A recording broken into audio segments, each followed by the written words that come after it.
नमस्कार, मैं रोली गुप्ता, सत्तर घोसी लोकसभा प्रत्याशी।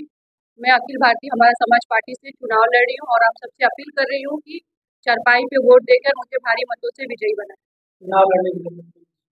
चुनाव लड़ने की जरूरत इसलिए महसूस है क्योंकि मऊ में पिछले कुछ सालों से कोई भी विकास नहीं हुई है।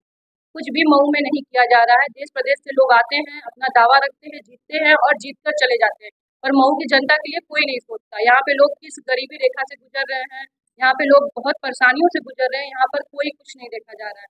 इसलिए मैं चुनाव लड़ने का निर्णय ली हूँ कि इस बार मैं लड़ूंगी और मेरी सर्वप्रथम कोशिश रहेगी मैं जीतूं और जीत कर मऊ के व्यक्तियों को सबका समाज सेवा कर सकूं। चुनाव प्रचार के दौरान कौन सी बातें समस्याएं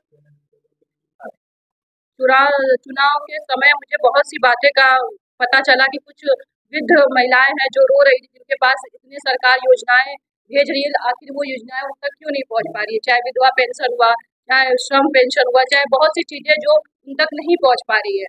और मैं चाह रही हूँ कि ये बीच में सरकार अगर ये चीजें कर रही है तो कहाँ जा रही है, उन तक पहुंचे। और कहीं कहीं तो नालियां टूटी पड़ी हैं, सड़कें टूटे पड़े हुए हैं, मतलब कि बहुत लोग बहुत परेशान हैं यहाँ के सरकार से। मैं अगर गई भी तो कुछ अच्छी चीजें मुझे मिली, कुछ मुझे नाराजगी भी लोगों से जाहिर हुआ कि आप लोग हर बार आते हो चुनाव में, ये मांगे वो मांगे करते हो लेकिन पूरा नहीं करते हो। तो मैं चाहती हूँ कि मैं वो मांगे ना कर कर मैं उनकी चीजों को पूरा कर सकूं। मैं बहुत बड़ी राजनेता नहीं हूँ, लेकिन मैं छोटा सा पहल की हूँ आप तक के दिल तक पहुँचने के लिए। और मैं चाहती हूँ कि मुझे भारी से भारी मतों में आप विजयी बनाएं। आप रोली गुप्ता हैं तो क्या गुप्ता समुदाय की ओर से आपका ध्यान रहेगा? ऐसा कुछ नहीं है कि गुप्ता समुदाय के ऊपर मेरा विशेष ध्यान रहेगा। मेरे पूरी जनता के ऊपर ही उतना ध्यान रहेगा जितना मेरी अपनी बिरादरी के ऊपर ध्यान रहेगा।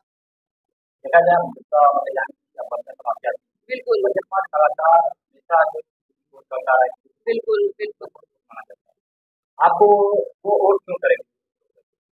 क्योंकि क्या बीजेपी उनके लिए हमेशा तत्पर बनिया के लिए खड़ी होती है? क्या बनिया को कहीं कहीं से टिकट मिलता है या बनिया को किसी समाज में इज्जत मिलता है? आप हमें बताइए, क्या बनिया को किसी समाज में ना इज्जत मिले? बनिया अगर कार्यकर्ता के रूप में उस पार्टी में काम करते हैं तो उसे वही पद और प्रतिष्ठा हमेशा क्यों बना रहे? उसका पद प्रतिष्ठा क्यों नहीं बढ़ता? राजनीतिक तौर में उन्हें पीछे क्यों खींचा जा सकता है? बस उन्हें एक लॉलीपॉप थमा दिया जाता है कि आप इसको लिए रहिए और इसको लेकर चलिए। उनका राजनीतिक तौर में मतलब भागीदारी नहीं लोग करते हैं। जहाँ टिकट की बात आती है और कुछ भी बात होती है तो बनिया को लोग सोचते हैं अरे ये क्या करेगा, चाहे ऐसा वैसा। लेकिन बनिया से बड़ा कोई राजनेता नहीं हो सकता। आप महिला हैं, जो महिला मतदाता है इनसे कैसे समाज बस मैं महिला हूँ तो बस मैं महिला से यही एक उम्मीद कर रही हूँ कि हमारे महिला महिला को समझती है और हम सोच रहे हैं कि मैं महिला तक के दिल तक पहुँचूं। और मैं ज्यादा क्या बोलूँ।